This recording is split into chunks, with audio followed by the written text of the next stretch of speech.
In this video, we're gonna prove the floor function of x plus n is equal to the floor function of x plus n.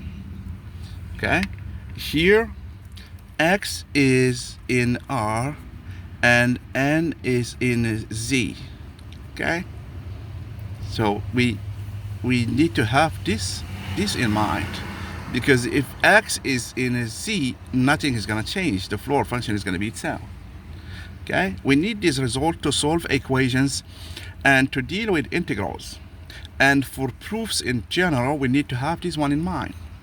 How can we prove this one? We're going to use the definition of the floor function to prove this result here. Note that when we say that the floor function of x is k, we mean that x is trapped between k and k plus 1. Okay, we have this result here with k is in Z. Now if we add n to both sides, we have n plus k is less than or equal to x less than k plus n plus 1. Let's add n here. Okay, so this means that x plus n is trapped between n plus k and n plus k plus 1. This means that these two, this is in Z and this is in Z. More than that, the difference between these two is 1. Okay, note that k plus n plus 1 minus n plus k is 1, and therefore this means that let me do it here, not the floor function here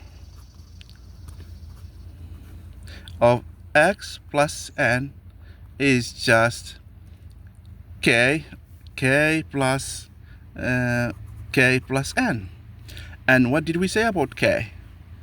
We said that k is the floor function of x plus n, and this means that the floor function of x plus n is the floor of x plus n. That's what it means exactly.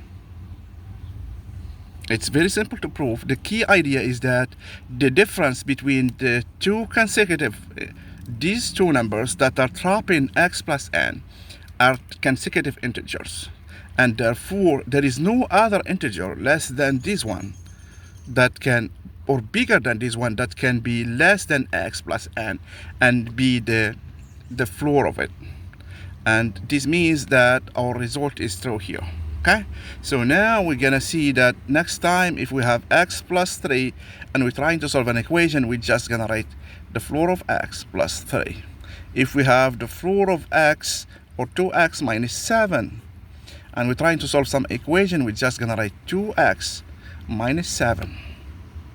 Okay, and in this way we will see that this helps us solve some equations. For instance, if we try to solve 2x plus 3, the floor of 2x plus 3 is equal to 7x plus 5.